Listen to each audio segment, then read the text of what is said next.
함께 살고 하나님의 말씀은 출애굽기 9장 1절에서 35절 말씀. 오늘은 조금 깁니다. 출애굽기 9장 전체를 같이 교독하도록 하겠습니다. 제가 먼저 봉독하겠습니다. 본문 모니터에 나와 있으니까 같이 교독하시면 되겠습니다. 성경책을 찾아 읽으시면 더 좋습니다. 1절 여호와께서 모세에게 이르시되 바로에게 들어가서 그에게 이르라 히브리 사람의 하나님 여호와께서 말씀하시기를 내 백성을 보내라 그들이 나를 섬길 것이니라. 내가 만일 너희를 찾아가서 스스로 찾으라. 여호와의 손이 들에 있는 내 가축 곧 말과 나귀와 낙타와 소와 양에게 더하리니 심한 돌림병이 있을 것이며 여호와가 이스라엘의 자손과 계획을 찾으리니 이스라엘 자손이 거기서 지나가도 오지 아니하리라.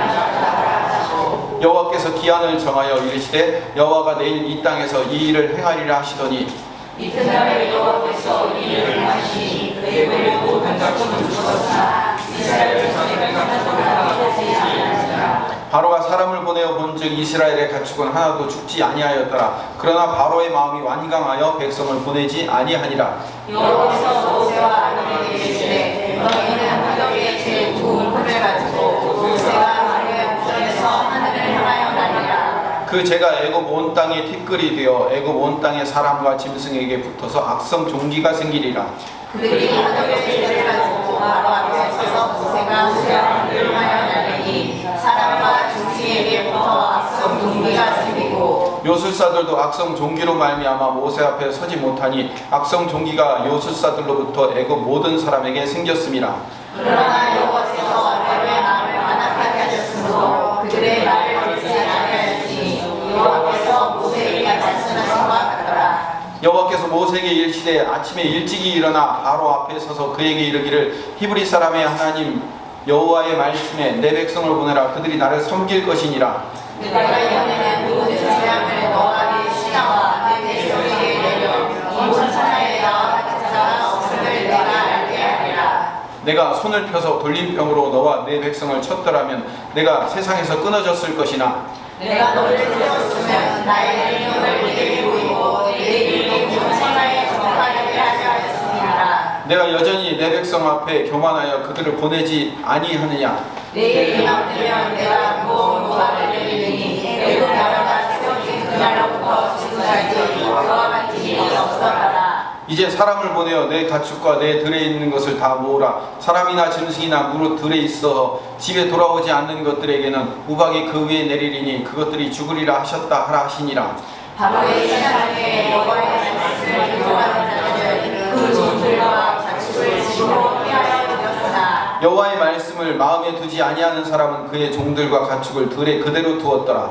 여호와께서 모세에게 이르시되 너는 하늘을 향하여 손을 들어 애굽 전중의 우박이 애굽 땅의 사람과 짐승과 밭의 모든 채소에 내리게 하라. 모세가 하늘을 향하여 지팡이를 들매 여호와께서 우레소리와 우박을 보내시고 불을 내려 땅에 달리게 하시니라. 여호와께서 우박을 애굽 땅에 내리심에 우박이 내리와 물덩이가 우박에 섞여 내리니 심히 내려라니 나라가 생긴 그대로부터 애굽 온 땅에는 우박과 같은 일이 없었더라.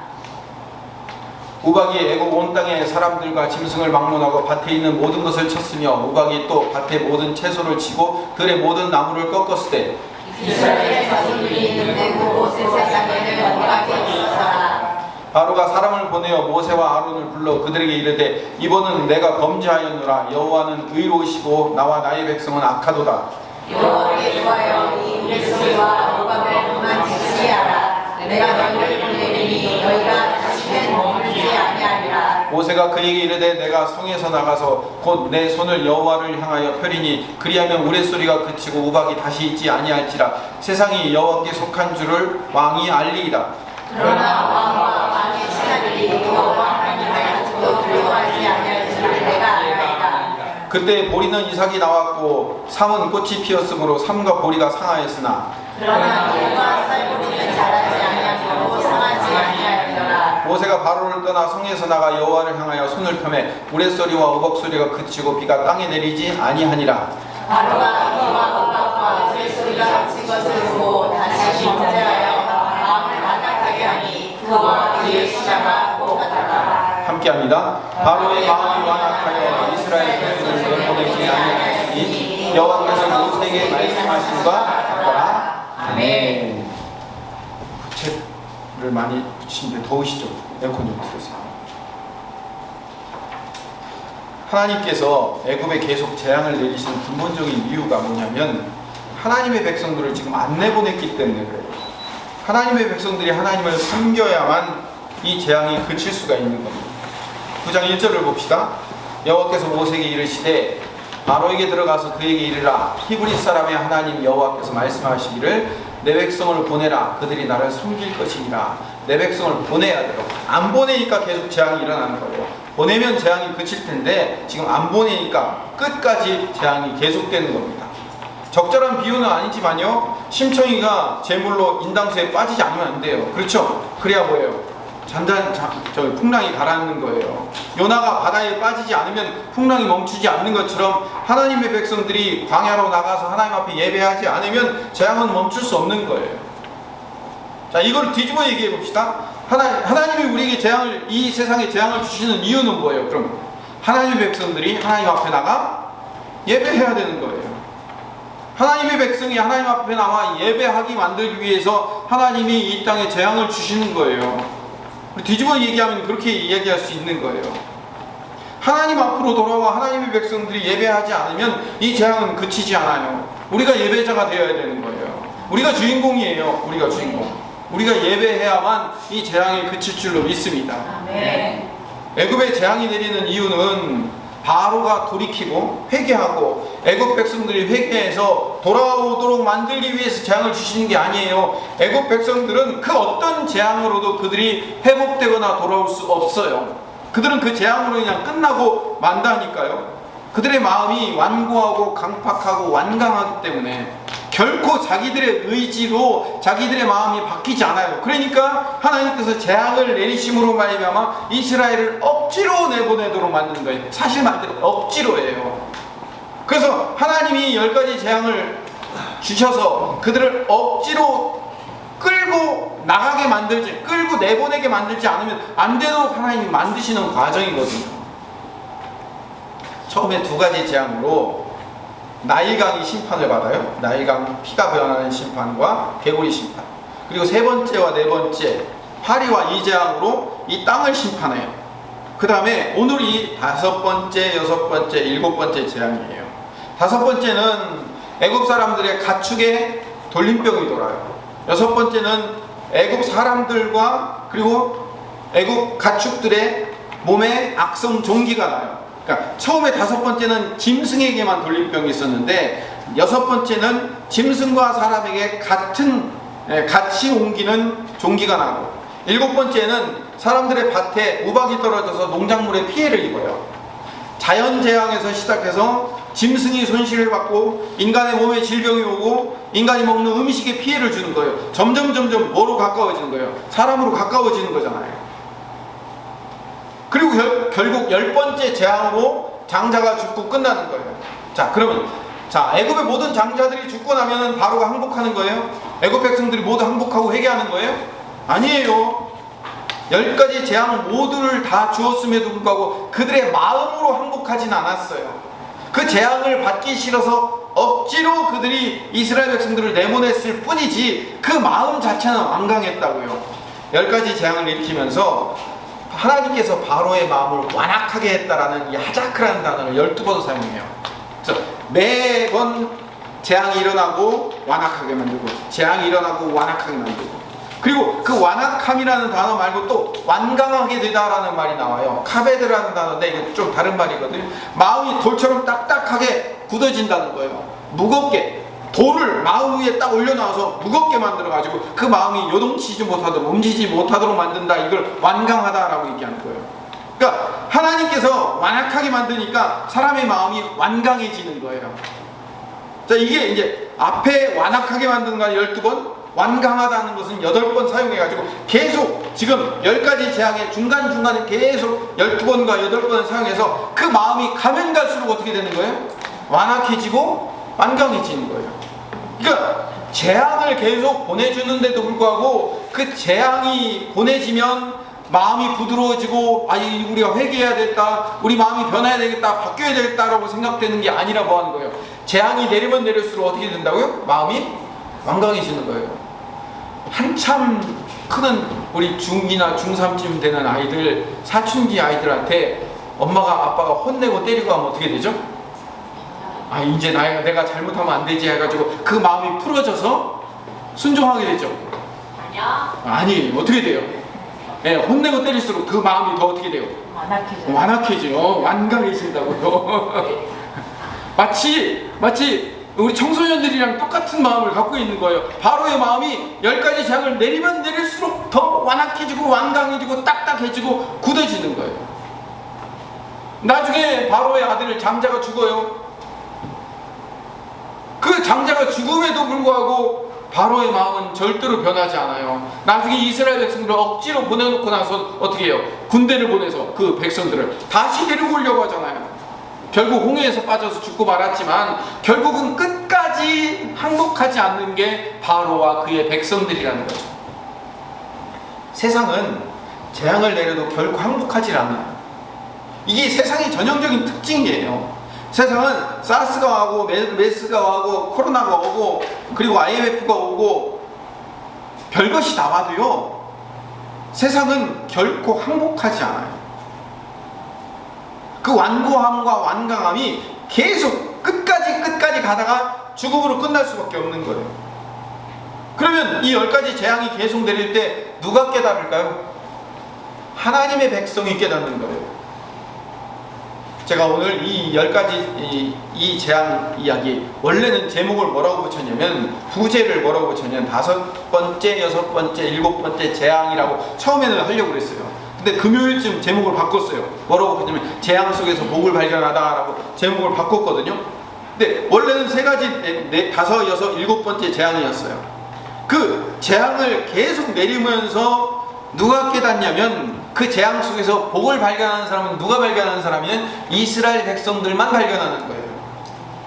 여러분, 재앙이 계속 내리고 있는데 애굽 백성들이 복을 발견할 수 있어요, 없어요? 안 되죠. 애굽 백성들은 거기서 복은 무슨 복이에요? 이 재앙을 빨리 끝내달라고 빨리 끝냈으면 하는 것 뿐이지 이 재앙에서 복을 발견할 수 없다고요. 근데 하나님의 백성들은 그 재앙 속에서도 복을 발견할 수 있는 자들이에요. 여러분들이 이 재앙 속에서도 복을 발견하는 사람들을 되시기를 바랍니다. 아멘. 우리는 복을 발견할 수 있는 사람인 거예요. 하나님이 그렇게 우리를 선택해서 만들어 주신 거예요. 이스라엘 백성들은 깨닫는 거거든요. 하나님이 우리를 위해서 일하고 계시는구나. 하나님께서 당신의 백성들을 감싸고 보호하셔서 당신의 백성들을 이 땅에서 탈출시키려고 하시는구나 라는 것을 깨닫는 거예요. 우리를 위한 재앙이라고요. 우리를 위한 재앙. 이 사실을요, 요한복음에서, 요한계시록에서 그대로 반복하고 있어요. 요한계시록에서 요즘 새벽에 요한계시록 얘기하고 있지만 7인, 7나팔, 7대접 심판이 쏟아지고 있어요. 이 7인, 나팔, 대접 심판은 누구를 향한, 누구에게 쏟아지는 심판인지 아세요? 세상 백성들, 쉽게 얘기하면 바벨론 사람들에게 내리는 심판이에요. 이 심판들이요, 처음에는 자연 재앙으로 시작돼요. 그러다가 나중에는 재산의 손실이 오고 나중에는 인간의 몸에 질병이 걸려서 죽음에까지 이르게 되는 거예요. 뭐랑 비슷해요? 출애굽기의 10가지 재앙과 그 순서가 비슷하게 가요.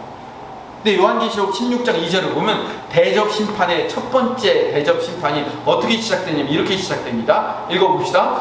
첫째 천사가 가서 그 대접을 땅에 쏟으매 짐승의 표를 받은 사람들과 그 우상에게 경배하는 자들에게 악하고 독한 종기가 나더라. 대접의 심판이 쏟아지니까 누가 그 심판을 온전히 당해요? 짐승의 표를 받은 사람들.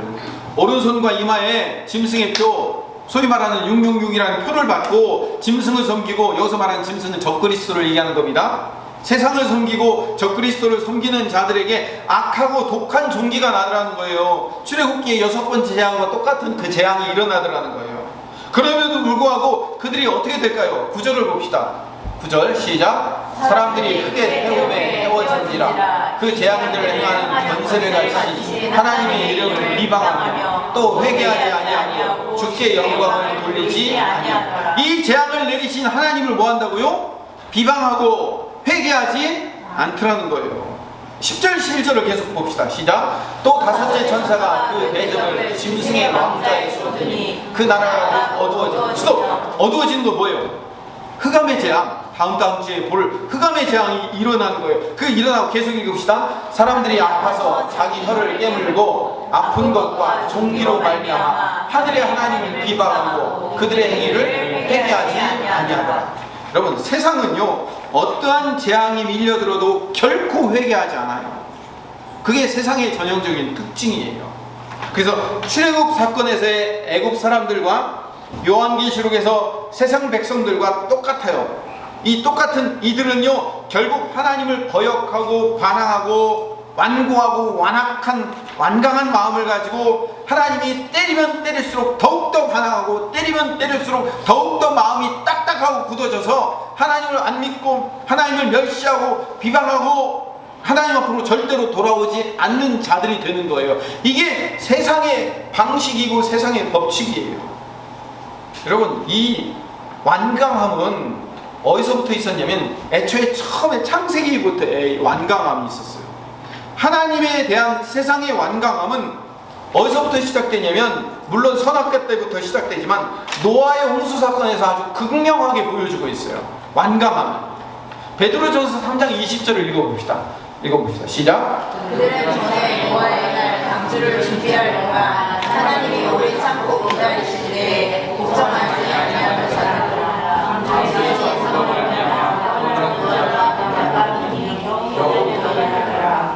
노아가 방주를 몇 년 동안 지었는지 아십니까? 100년 동안 지었어요.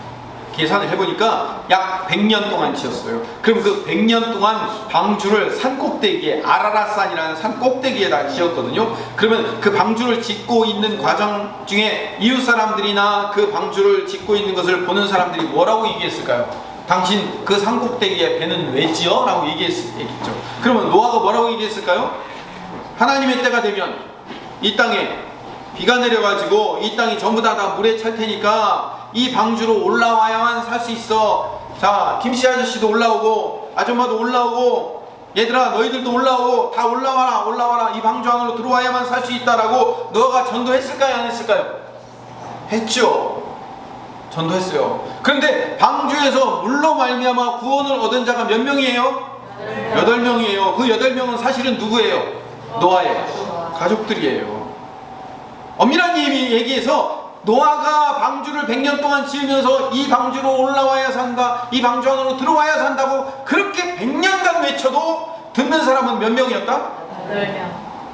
가족들이었어요. 7명. 그 사람들은 가족들이었어요. 가족들은 아버지가 하라니까 하는 거고 나머지는 들었어요, 안 들었어요? 결국은 아무도 안 들었다는 얘기예요. 결국은 아무도 안 들었다는 얘기예요. 아무도. 이 8명은 그냥 가족이었어요. 가족이었기 때문에 산 것뿐이고 나머지는 아무도 안 들었어요. 그럼 우리는 이제 종말을 살게 됐어요. 종말을 살고 있어요. 요즘 그 인터넷이나 유튜브 아니면 뭐 방송으로도 많이 방영하지만요, 코로나 이후의 시대는 우리가 어떤 삶을 살 것인가에 대한 특집 방송들이 굉장히 많이 있어요. 저도 인터넷에서 그 코로나 이후의 삶에 대한 그 석학들이 와가지고 대담하는 그런 프로들을 조금 며칠 들어봤는데, 결국은 우리는 지금 코로나가 이제 한 5개월 좀 넘어갔죠? 5개월 정도 됐는데 이 5개월 전으로 다시는 돌아갈 수 없다고 얘기해요. 모든 석학들이 다 하는 이야기가 이제는 코로나 이전의 시대로 다시 돌아갈 수 없다는 거예요. 백신이 개발되고요, 치료제가 개발돼도 이전으로 다시 돌아갈 수 없는 거예요. 모든 팬데믹 현상은요, 꼭 역사에 따르면 반드시 최소 2번 내지는 3번 이상 반복되게 되어 있어요. 올 겨울이나 내년에 다시 한번 대유행이 올 거예요. 그러면 이 유행으로 끝나느냐? 아니에요. 변종이 생겨서 또 다른 바이러스가 생기고 또 다른 전염병들이 생겨가지고 또 이런 현상들이 계속 생길 거예요. 앞으로 이 시대는요, 다시 6개월 전으로 돌아올 수 없어요. 심지어 어떤 학자들은요, 21세기는 2020년에 시작됐다는 거예요. 2020년 전까지는 20세기였어요. 21세기는 이제 시작되는 거예요. 이제 새로운 시대로 이제 변화된 거예요. 바뀌었어요. 이제 다시 돌아갈 수 없어요. 이제 재앙을 살게 되는 거예요. 우리는 재앙 속에서 사는 자들이 된 거예요. 앞으로 우리의 자녀들과 우리의 세대들 전체가 모든 재앙 가운데 살 수밖에 없는 거예요. 여러분들이 아무리 부정해도 우리는 그런 시대를 이제 살게 되는 거예요. 재앙이 안 온다 할지라도요, 이제 4차 산업혁명에 의해서 여러 가지 것들로 말미암아 새로운 이 산업혁명보다 더 큰 혁명이 바뀔 거예요. 그러면 우리 일자리나 이 모든 것들이 완전히 다 바뀌어요. 완전히 바뀌게 된단 말이에요. 우리는 이제 새로운 세대를 사는 거예요. 여러분의 우리의 자녀들은 이제 새로운 세대, 지금 있었던 2019년 말까지의 세대와 전혀 다른 세대를 살게 됐어요. 그럴 수밖에 없어요. 우리의 직업관과 이 세대의 직업관은 달라요. 이 시대의 행복과 앞으로의 행복의 차원도 달라질 거예요. 완전히 다른 세대를 이제 살게 될 거예요. 그렇게 되게 만드는 가장 중요한 요인들이 뭐예요? 하나님이 이 땅에 재앙을 보내주신 거란 말이에요. 그 재앙을 통하여서 세상이 변하는 거예요. 세상이 바뀌는 거예요. 그 바뀐 재앙 속에서 하나님의 백성들이 깨닫는 바는 뭐냐면, 하나님의 백성들을 하나님께서 그들을 감싸 주셔서 그들을 따로 떼어내어 건져내시는 하나님의 작업이 있다는 것을 우리로 하여금 믿게 만드는 거예요. 반대로 세상 백성들은, 세상은요 재앙 속에서 자기 혀를 깨물고 아픈 것과 종기로 말미암아 하나님을 비방하며 원망하며 삶에도 불구하고 하나님께로 절대로 돌아오지 않아요. 이 재앙을 통해서 누구만 깨닫냐면 하나님의 백성들만 깨닫게 되는 거예요. 이걸 또 뒤집어 얘기하면 뭐예요? 이 재앙 속에서 하나님의 백성들만 건져내시고 하나님의 백성들을 살리기 위한 하나님의 계획이 이 재앙 가운데 담겨져 있고, 이 재앙 가운데 하나님의 백성들을 보호하시려는 하나님의 복이 담겨져 있다는 것을 깨닫는 자만 뭐예요? 하나님의 백성인 거예요. 결국은 이 재앙을 통해서 알곡과 쭉정이를 가르고요, 양과 염소를 가르고 오른편과 왼편을 갈라놓는 작업을 하시는 거예요. 여러분, 그 사람이 공부 잘하는지 못하는지, 그 사람이 똑똑한지 똑똑하지 않은지를 뭘 가지고 평가를 하죠? 시험을 가지고 평가를 하잖아요. 시험이라는 어려운 과정이 있어야 그 시험을 통하여서 공부 잘하는지 못하는지 1등급인지 9등급인지를 가려낼 거 아니에요. 하나님이 우리에게 10가지 재앙을 주시면서 이 재앙을 통하여서 하나님을 믿는 사람들과 하나님을 믿지 않는 사람, 하나님을 의뢰하는 사람과 그렇지 않은 사람들을 하나님이 갈라내신다니까요. 그 작업을 이제 하나님이 시작하신 거예요. 이 세 재앙을 조금 더 깊이 들어가 봅시다. 5번째 재앙은 가축에게 돌림병이 일어나는 재앙이에요. 이 돌림병이는 히브리어로 데베르라고 얘기해요. 근데 성경에 이 데베르라는 말이 전염병, 연병, 역병, 재앙 여러 가지 단어로 사용돼요. 뭐 돌림병으로도 사용되고 5가지로 번역이 되는데, 사실은요 우리말 번역은 이렇게 5가지 단어로 번역되어 있지만 사실은 단어 한 개예요. 데베르라는 단어 한 단어예요. 지금 우리로 얘기하면 뭐 흑사병이라든지 코로나 같은 그런 질병을 데베르라고 얘기해요. 하나님께서 5번째 재앙으로 데베르를 주셨어요. 전염병을 주셨다고요. 근데 이 전염병은 누구에게 주는 전염병이냐면 가축들에게 주는 전염병이에요. 돼지에게 콜레라를 주고요, 소에게, 소가 걸리는 질병이 뭐죠? 구제염이 있고, 그런 질병을 먼저 주시는 거예요. 가축들에게 주시는 질병을 먼저 주시는 거예요. 그 다음에 6번째 재앙은 사람과 짐승에게 동시에 염증을 일으키는 종기, 아바부와 셰인이라고 해가지고 염증을 일으키는 종기를 주시는데, 이것도 일종의 전염병이에요. 왜? 사람과 짐승이 다 같이 옮는 거잖아요. 여러분, 바이러스가 어떻게 생기죠? 처음에 어디서부터 생겨요? 박쥐부터 생기잖아요. 그리고 천상갑으로 옮겨지고 그것이 나중에 어떻게 돼요? 사람으로 옮겨지잖아요. 처음에 짐승의 질병이었는데 이 짐승의 질병이 나중에 사람의 질병으로 옮겨가는 거예요. 그래? 6번째, 그 다음에 7번째 질병은, 7번째는 우박재앙이에요. 그런데 보세요, 원래는 우박재앙이 아니라 하나님께서 사람에게 주는 데베르, 질병을 계획하셨어요. 어떻게 해요? 처음에는 뭘 주신다고요? 가축에게 주는 질병, 데베르. 2번째는 가축과 사람에게 같이 옮기는 종기. 3번째는 사람에게 옮기는 질병, 데베르를 주기로 하나님이 계획을 하셨어요. 그런데 우박으로 마지막에 뚫으신 거예요. 그걸 목사님 어떻게 알아요? 성경에 나와 있어. 성경 봅시다. 9장 15절 같이 읽읍시다. 시작. 내가 저를 펴서 돌림병으로 너와 내 백성을 쳤더라면 내가 세상에서 쏟아졌을 것이나.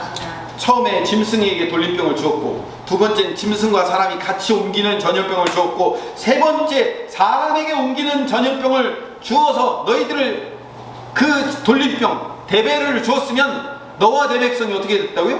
이 세상에서 끊어졌을 거래요. 짐승에게, 사람과 짐승에게 함께 옮기는, 나중에 사람에게 옮기는 코로나 같은 흑사표 같은 질병을 주면 애국 백성들이 완전히 거기서 끊어질 수 있었다는 거예요. 근데 그렇게 하면 한 번에 끝나니까 그렇게 안 하려고 16절 봅시다. 내가 너를 세웠으면, 내가 너를 세웠음이라는 말은 어떤 의미냐면, 내가 너를 마지막까지 그 대베르 질병으로 마지막까지 너에게 주지 않은 이유는 한 번에 한꺼번에 죽이지 않으시고 점점 강도를 높여서 애국 전체의 고통에 빠지게 만들려고 너를 끝까지 지켜준 이유는 이 얘기예요. 그 이유는 나의 능력을 내게 보이고 내 이름이 온 천하에 전파되게 하려고. 그래서 조금씩 그 재앙을 넓혀서 온 땅에 그 재앙을 부음으로 말미암아 하나님의 하나님 되심을 드러내기 위해서 세 번째, 그 일곱 번째 재앙인 돌림병을 주시지 않고 그 돌림병을 대신 뭘로 바꾸신 거예요? 우박재앙으로 바꾸신 거예요. 표정이 안 믿는 표정인데 성경에 나와 있는데도 안 믿는 것 같은데, 하나님이 그래서 우박재앙으로 바꾸신 거예요. 내가 손을 펴서 돌림병을 줬으면 너희들은 한 번에 끝나는 거다. 그러나 내가 지금 막고 있는 거다라고 얘기하시는 거잖아요. 그럼에도 불구하고 하나님의 백성 아닌 자들은요 깨닫지 못해요. 근데 하나님의 백성들은 깨달아요. 어디서 깨닫냐면, 하나님의 백성들은 하나님이 구별하고 있거든요. 하나님의 백성들은 하나님이 어떻게 하고 있다고요? 구별해요. 어떻게 구별하는지 봅시다. 다섯 번째 가축의 돌림병 재앙이 일어났을 때 9장 4절을 봅시다. 같이 읽읍시다. 여호와가 이스라엘의 가축과 애굽의 가축을 구별하리니 이스라엘 자손에게 속한 것은 하나도 죽지 아니하리라 하셨다 하시고. 하나님의 백성에 속한 것은 어떻게 된다고요? 하나도 죽지 않는 거예요. 왜? 하나님의 백성들은 구별하기로 작정하셨기 때문에. 그래서 6절 7절을 봅시다. 6절 7절을 보면, 이튿날에 여호와께서 이 일을 행하시니 애굽의 모든 가축은 죽었으나 이스라엘 자손의 가축은 하나도 죽지 아니했대요. 7절 바로가 사람을 보내어 본즉 이스라엘 가축은 하나도 죽지 아니하였다. 세 번이나 반복해서 얘기하잖아요.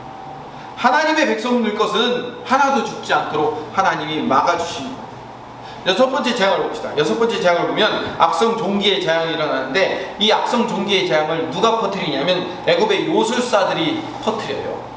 애굽의 요술사들이 퍼뜨리는지를 봅시다. 11절 시작. 요술사들로 악성 종기로 말미암아 모세한테 서지 못하니 악성 종기가 요술사들로부터 애굽 모든 사람에게 생겼습니다. 자, 확산시키는 주 요인이 누구였어요? 요술사들로부터 시작된 거예요. 우리나라 이 코로나가 좀 거의 줄어들었다, 10명 이하로 줄어들었다 싶었다가 이태원발 이 강사 때문에 어떻게 된 거예요? 갑자기 확진돼가지고 지금 2차 타기가 벌어졌잖아요. 그런 것처럼 요술사들 때문에 이게 확산돼가지고 애국 사람들 저녁에 전파되더라는 거예요. 일곱 번째 우박재앙. 우박재앙도 하나님의 백성과 세상 백성을 어떻게 하는 거예요? 하나님이 구별해 주시는 거예요. 26절을 봅시다. 시작. 이스라엘 자손들이 있는 그곳 고센 땅에는 우박이 없었더라. 처음에도 말씀드렸지만 하나님께서 애굽에 재앙을 주시는 가장 근본적인 이유는 세상 백성들 사이에서 선택된 하나님의 백성들을 건져내시려는 의도예요. 이거를 구약에서는 출애굽이라고 얘기하고 신약에서는 구원이라고 부르는 거예요. 그래서 PPT 보여주세요. 구약에서 출애굽을 위해서 누구를 보내시냐면 모세를 보내시죠. 그 모세의 이름 뜻이 뭐냐면 건져내다라는 뜻이에요. 모세는 모셰라는 발음이 되어 있는데, 이 모셰가 끌어내가 건져내다라는 뜻이에요. 바로의 공주가 물에서 건져낸 아이라고 해서 이름을 모셰라고 지었지만 그 안에선 하나님의 백성들을 건져내고 하나님의 백성들을 끌어내는 그런 임무를 맡은 사람이라는 뜻이 되는 거예요. 또 신약에서는 그 역할을 누가 하시는 거예요? 예수님이 하시는 거예요. 예수님이 뭐로 오셨어요? 그리스도로 오셨죠. 메시아로 오셨어요. 히브리어로는 메시아, 헬라어로는 그리스도란 말이에요. 그 메시아라는 말이 히브리어로 메시아흐인데 기름 부음 받다라는 뜻인데, 이 모세라는 말, 마샤라는 말과 메시아라는 마시아르라는 말과 같은, 그러니까 철자가 똑같아요. 철자가 똑같아요. 예, 여호드라는 단어, 그러니까 삐침이라는 단어 하나 빼놓고는요 똑같아요. 이런 게 또 하나 있어요. 아론이 대제사장이 되는 모세의 형 아론과, 아론은 아하론이라고 불러요, 히브리어로. 근데 법궤, 아론이 나중에 법궤를 들죠, 그렇죠? 이 법궤가 아론이란 발음이에요. 똑같아요. 이 철자가 똑같고 가운데 하라는 그 단어 하나 철자만 하나 더 들어가 있어요. 이 성경에서 이걸 뭐라고 얘기하면 워드 플레이라고 얘기해요. 같은 발음을 갖고 있는데 다른 뜻이지만 같은 의미다라는 것을 얘기하는 거예요. 뭘 얘기하냐면 모세와 메시아이신 예수님이 같은 역할을 감당하고 있는 거예요. 구약에서 모세는 하나님의 백성들을 건져내는 일을, 신약에서 메시아이신 예수님은 하나님의 성도들인 교회를 이 세상에서 건져내는 역할을 감당하게 하기 위해서 하나님이 불러내신 백성들이 바로 우리 교회인 거예요. 그래서 하나님은 구약에서 10가지 재앙을 사용하셔서 애국 백성 중에서 이스라엘 백성들을 구별해내시고 하나님의 백성들을 건져내시는 거예요. 마찬가지로 하나님께서 예수님을 통하여서 우리를 이 세상에서 하나님의 백성으로서 우리를 건져내시는 일에 뭘 사용하신다고요? 재앙을 사용하신다는 거예요. 자, 오늘 말씀을 이제 정리를 합시다. 어떻게 정리하면 이렇게 합시다. 하나님의 방법과 목적에 따라 살지 않는 세상에 대한 철저한 심판이 재앙이에요. 그들은 하나님의 백성 앞에 하나님의 방법대로 살지 않기 때문에 그들을 재앙으로 치신단 말이에요. 하나님은 하나님 앞으로 돌아오지 않는 자들을 재앙으로 치시는 것이 하나님의 목적이에요. 그런데 그 재앙 가운데 하나님의 백성들을 따로 건져내어서 그들에게 복을 주시고 있다는 거예요. 이게 우리가 경험해야 되고 우리가 깨달아야 될 가장 중요한, 가장 소중한 진리인 거예요. 재앙 중에도 하나님이 당신의 백성들을 건져내어 당신의 백성들만 복을 주시려는 하나님의 계획이 우리 안에 있다는 사실을 깨닫는 하나님의 백성 되시기를 바랍니다. 아멘. 우리는 복받은 사람들이에요. 이 재앙 중에도 복받은 사람인 줄을 믿습니다. 아멘. 우리가 믿습니다 하니까 내가 입으로는 아멘을 했지만 재앙이 무슨 복이에요? 재앙은 재앙일 뿐이지 이 재앙이 어떻게 나에게 복이 됩니까? 라고 말할 수 있는데, 하나님의 백성들은요 이 재앙 중에 복을 발견할 수밖에 없도록 만드셔요. 이스라엘 백성들이 10가지 재앙을 일어날 때 고센 땅에 있는 이스라엘 백성들을 어떻게 한다고요? 하나님이 그들에게는 우박이 내리지 않아요. 그들에게는 전염병이 돌지 않아요. 하나님이 하나님의 백성들을 막아주신다니까요. 지켜주신다니까요. 그걸 우리는 믿고 있어야 돼요. 우리가 하나님의 백성이기 때문에 하나님이 우리를 그렇게 인도하시고 보호하시고 책임지신다는 사실을 깨닫는 것, 믿음으로 믿고 있는다는 것, 이게 재앙 중에서 복을 발견하는 방법이에요. 이 재앙을 통해서 하나님은 하나님의 사람들뿐만 아니라 세상 백성들에게도 선택을 요구하셔요. 그래서 하나님의 백성들은 하나님 쪽으로, 세상 백성들은 세상 쪽으로 나갈 수 있는 구별을 만들어 주신다고 했죠. 그 구별을 선택을 통해서 결정하도록 만들어 주시는 거예요. 이게 중요합니다. 선택을 통해서 세상 백성들도 하나님의 백성들도 하나님 앞으로 돌아올지 세상을 향하여 나갈지를 결정하도록 선택권을 우리에게 주시는 거예요. 애국 백성들에게도 그 선택권을 주셨어요. 19절을 봅시다. 이 19절은요 7번째 우박재앙이 있기 바로 직전에 한 이야기예요. 같이 읽읍시다. 이제 사람을 보내어 내 발축과 내 뒤에 있는 것을 다 모으라. 사람이나 짐승이나 모두 집에 있어서 집에 돌아오지 않는 것들에게는 우박이 그 위에 내리리니 그것들이 죽으리라 하시니라. 어떻게 하라고요? 집에 돌아오지 않는 것들은 죽을 수밖에 없으니까 다 집 안으로 돌아와라 그랬어요. 여기서 히브리어 집이라는 단어는 바이트라는 단어인데, 이 바이트, 벳이라고 그래요. 베들레헴에서 이거 앞에 벳이라는 말과 베들레헴이라는 것은 빵집이라는 거예요. 그런 것처럼 집이라는 거, 바이트, 집이라는 것은요, 안으로 들어온, 그러니까 집 안으로 들어오는 것은 하나님의 보호하심 안에 들어온다라는 그런 의미가 있어요. 근데 하나님이 이번 재앙에서 이렇게 경고를 하셨는데 피할 길을 열어주신 거예요. 집 안으로 들어오게 만든 거예요. 그래서 20절에 같이 읽읍시다. 바로의 신하 중에 여호와의 말씀을 두려워하는 자들은 그 죽음과 가축을 집으로 피하여 들었으나 어디로요? 집 안으로, 집으로, 바이트 안으로 들어오게. 근데 21절을 봅시다. 여호와의 말씀을 마음에 두지 아니하는 사람은 그 종들과 가축을 들에 그대로 두었더라. 들에 그대로 두었다는 건 뭐예요? 집 안으로 들어오지 않았다는 거예요. 자, 그동안의 재앙을 보면서 하나님의 말씀을 두려워하는 사람들은 사람들과 가축을 집 안으로 피하게 만드는 거예요. 왜? 그동안도 많은 재앙들이 있었으니까 그 재앙이 또 닥칠 것을 두려워하기 때문에 하나님의 말씀을 두려워하는 자들은 집 안으로 가축들을 들여보낸 거예요. 근데 하나님의 말씀을 마음에 두지 않는 사람들을 그대로 내버려 두는 거예요. 어떻게 해요? 우리가 노예의 신이 뭐라고 하는 것을 믿어야 되겠어? 자존심 상하는 거죠. 노예의 신이 말하는 것을 우리가 믿고 그대로 따르는 것 자체가 자존심 상하는 거예요. 그 자존심 상하는 사람은 그대로 들에 내버려 두었다가 어떻게 됐어요? 예, 모든 가축들이 다 우박에 맞아 죽을 수밖에 없는 상황이 생기는 거예요. 이 우박 재앙은요, 아까 얘기했던 노아의 홍수 사건과 다시 반복하고 있는 거예요. 하나님께서 노아의 홍수 시대에도 어떻게 했어요? 하나님이 경고해 주셨어요. 어떻게 경고했냐면 창세기 6장 14절을 봅시다. 너는 고페르나무로 너를 위하여 방주를 만들되 그 안에 칸들을 막고 그 역청을 그 안팎에 칠하라. 그 안에, 그 안팎에 라고 해가지고 안이라는 말이 나와요. 이 안이라는 말이 뭐냐면 집이라는 뜻이에요. 바이트, 아까 얘기했던. 그러니까 방주를 만들고 어떻게 해요? 방주 안으로 들어가야 되는 거예요. 집 안으로, 그 방주 안, 집 안으로 들어가라 라고 얘기한단 말이에요. 그 집 안으로 들어간 자만 살 수 있는 거예요.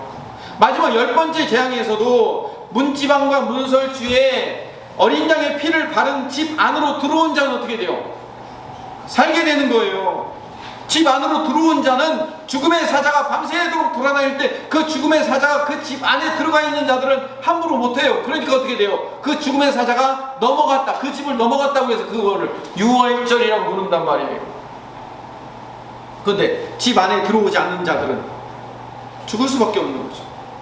신약에서도요, 예수 그리스도를 양의 문이라고 얘기해요. 요한계시록, 요한복음에. 그래서 양의 문 안으로 들어오는 자들은 뭐 하는 거예요? 사는 자들이에요. 그 밖에 있는 자들은 멸망과 심판이 기다리고 있는 자들인 거예요.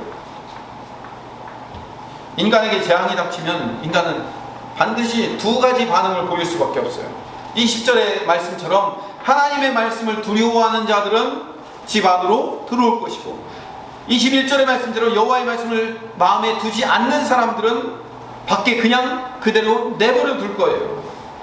아브라함이 롯을 구출하러 왔을 때 롯의 딸들은 어떻게 돼요?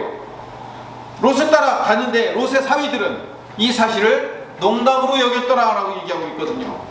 하나님의 백성과 세상 백성이 재앙을 만나면 구분되게 되어 있어요. 소돔과 고모라 성이 불과 유황불로 멸망당할 것이다 라고 얘기하니까 사위들이 농담 같은 소리, 이 멀쩡한 날에 무슨 불이 내리고 무슨 유황이 내린단 말입니까? 라고 농담으로 여긴 거예요. 집안 하나님의 보호하심 안으로 들어오지 않았던 거예요. 근데 그 소돔과 고모라의 재앙, 심판으로 뭐가 바뀌는 거예요? 하나님의 백성인 롯 사람과 하나님의 백성이 아닌 사람들이 어떻게 돼요? 구분되잖아요. 아까도 말씀드렸지만 하나님께서 세상에 재앙을 주심으로 하나님 백성과 세상 백성을 구분하고 계셔요. 그 재앙 속에서 하나님 편, 세상 편이 나뉘는 거예요. 양과 염소로 나뉘고 알곡과 쭉정이로 나뉘고 왼편과 오른편으로 갈라지는 거예요. 그래서 깨달은 자는, 하나님의 백성들은 하나님 안으로 들어오게 돼 있어요. 하나님의 백성이 아닌 자들은 밖으로 나가게 있단 말이에요. 여러분, 재앙이 생기면 생길수록 더욱더 하나님의 백성들은 어디로 들어올까요? 하나님 안으로 들어오게 돼 있어요. 세상 백성들은요, 어설프게 걸쳐 있다가 세상으로 나갈 수밖에 없는 거예요. 그 갈라짐 속에서 하나님의 백성들은 회개하고 하나님 안으로 돌아간다니까요. 여기서 말하는 회개가 뭐냐면 하나님 잘못했으니까 죄를 지었으니까 용서해 주세요 하고 자기 자신을 시인하고 다시 안 하겠다고 하는 것만 회개가 아니고, 그것은 회개라는 것이 이만큼 크다면 그 중에 아주 조금 요모 일부분에 불과한 거고, 회개라는 이 메타노이아라는 말의 뜻은 이 큰 뜻은 뭐냐면 돌이키다라는 거예요. 지금까지 살아왔던 길을 멈추고 다시 다른 길로 돌아간다는 거예요. 탈출하는 거예요. 일상의 삶을 완전히 바꾸는 것을 회개라고 얘기하는 거예요. 바로는 회개하지 않아요. 불덩이가 섞인 우박이 내리니까요, 바로는 금방 회개하는 척은 해요. 27절을 봅시다. 읽어볼까요? 바로가 사람을 보내어 모세와 아론을 불러 그들에게 이르되 이번은 내가 범죄하였노라. 여호와는 의로우시고 나와 나의 백성은 악하도다. 범죄하였다고 여기서 히브리어 하타, 회개하다, 내가 회개한 척하는 거예요. 금방 꼬리를 내리는 것처럼 보여요. 그러나 그들은 회개하지 않았어요. 당장 눈앞에 있는 재앙을 멈추려고 할 것뿐이지, 결국 모세가 그 재앙을 멈추게 만드니까 30절에 같이 읽읍시다. 그러나 왕과 왕의 신하들이 여호와 하나님을 아직도 두려워하지 아니할 줄을 내가 아나이다. 그들은요 절대로 회개하지 않아요. 31절 32절을 보니까 그때 보리는 이삭이 나왔고 삽은 꽃이 피었으므로 우박이 내리니까 어떻게 돼요? 삼과 보리가 상할 수밖에 없죠. 그런데 32절을 봅시다. 그러나 밀과 보리는 자라지 아니한 고로 상하지 아니하더라. 그러니까 밀과 쌀보리가 아직 자라지 않았기 때문에 우박의 피해를 안 입었으니까, 이 밀과 쌀보리가 자라면 먹을 것이 생기고 하니까 뭐예요? 피할 길이 있잖아요.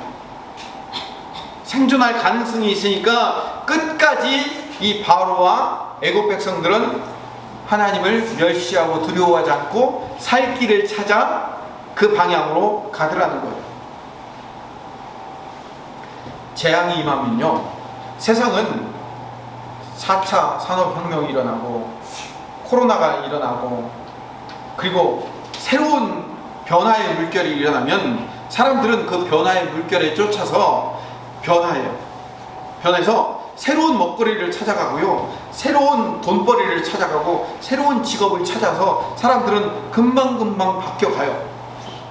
그러면서 살 길을 찾아가지만 그들의 마음 가운데 하나님이 왜 이 재앙을 주시며 이 재앙을 통해서 우리에게 뭘 원하시는지에 대한 근본적인 질문을 하지 않아요. 왜? 그들은 뭐니까? 세상 백성이기 때문에. 세상 백성들은요, 하나님이 왜 재앙을 주는지 거기에 대한 질문이 없어요. 그저 그 마음이 계속 완악하여. 34절을 봅시다. 바로가 비와 우박과 우레소리가 그친 것을 보고 다시 범죄하여 마음을 완악하게 하니. 여러분, 이 코로나가 한동안 다시 잠잠해지고 수그러들면 어떻게 될까요? 이 재앙이 왜 내렸는지, 이 재앙의 의미가 뭔지도 모른 채 다시 마음이 딱딱해져서 다시 자기의 살 길의 방법대로 찾아 자기 행복만을 위해서 살아가는 그런 자들로 그냥 끝까지 멸망을 향해 치달을 뿐이에요. 35절, 바로의 마음이 완악하여 끝까지 그 완악함으로 변하지 않는 거예요.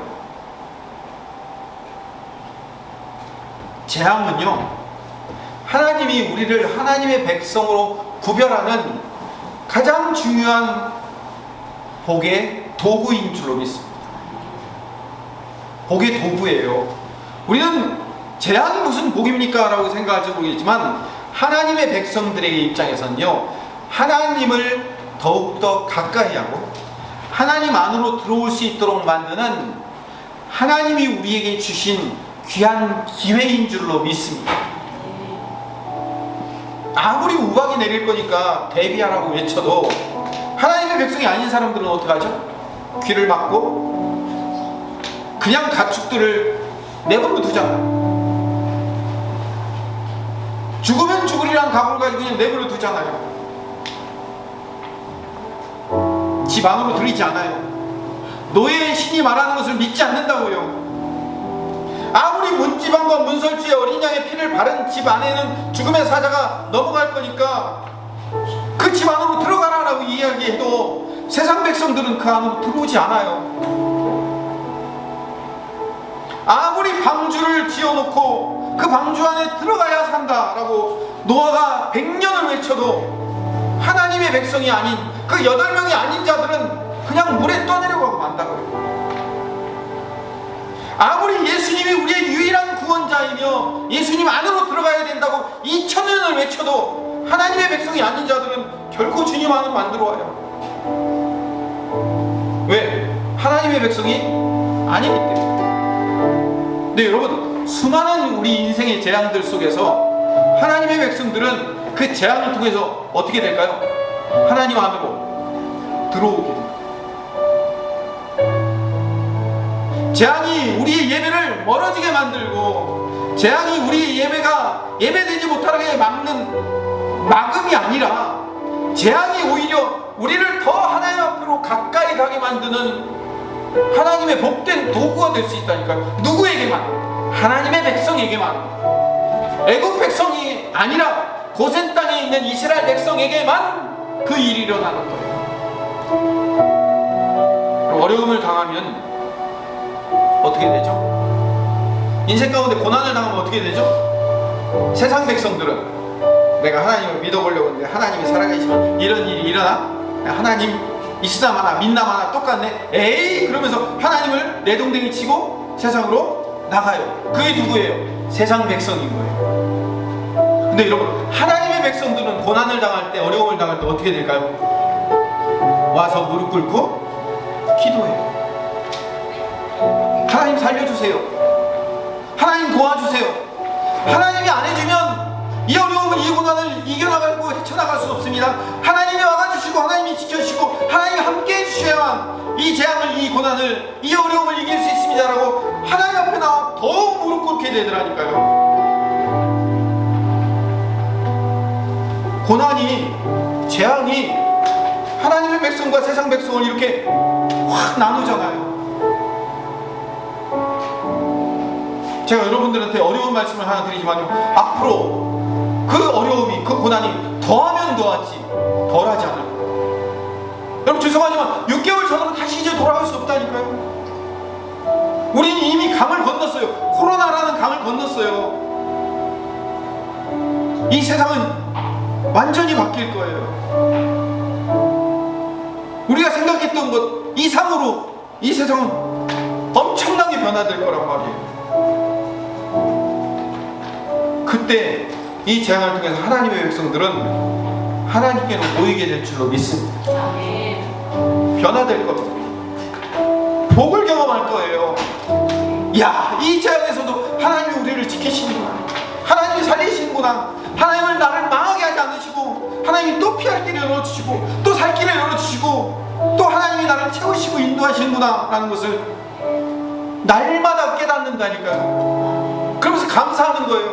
하나님, 오늘도 이런 상황을 통해서 나를 살리시는군요. 이런 도움을 통해서 나를 인도하시는군요. 나를 이끌어 주시는군요. 내일 당장 어떻게 될지, 미래가 불투명할지라도 하나님이 또 나를 인도하시고 이끄시며 나를 고센 땅처럼 막아주시고 보호하시고, 모두가 다 흑암 가운데 빠져 살 때 하나님이 이 고센 땅만큼은 빛을 주시며 이 고센 땅만큼은 전염병을 몰아내시며 이 땅만큼은 하나님이 음악을 내리지 않는 땅으로 막아주실 겁니다. 그 고센 땅이 우리 교회가 될 것이며 그 고센 땅이 우리의 가정이 될 것입니다 라고 외치며 기도하는 자들이 될 줄로 믿습니다. 아멘. 여러분이 그런 자가 될 줄로 믿습니다. 아멘. 여러분이, 우리가 이렇게 어떤 고난과 어떤 어려움 속에서도 하나님이 지키시며 하나님이 우리의 가정과 교회를 보호하시는 고센의 교회, 고센의 가정이 될 것을 기대하며 사시는 하나님 백성 되시기를 간절히 소망합니다. 오늘 이렇게 기도합시다. 하나님, 그 고난을 주시는 목적 가운데 하나님을 발견하며 더욱더 하나님 앞에 가까이 다가가는 복된 하나님 자녀 되게 하여 주시옵소서. 우리 함께 같이 기도하도록 하겠습니다. 주님의 주관이란 마음으로 기도드립니다. 주여, 사랑이 많으신 하나님, 우리는 복받은 하나님의 사람입니다. 우리는 복받은 하나님의 사람입니다. 이 재앙 가운데서도, 이 고난 가운데서도 하나님이 우리와 함께 하시며 우리를 지키시며 우리를 인도하시며 어떠한 염려와 어떠한 두려움과 어떠한 고통 상황 가운데서도 하나님 앞에 부르짖어 간구하며 기도하면 하나님이 응답하시며 하나님이 채우시며 하나님이 함께 하신다는 그 놀라운 하나님의 아버지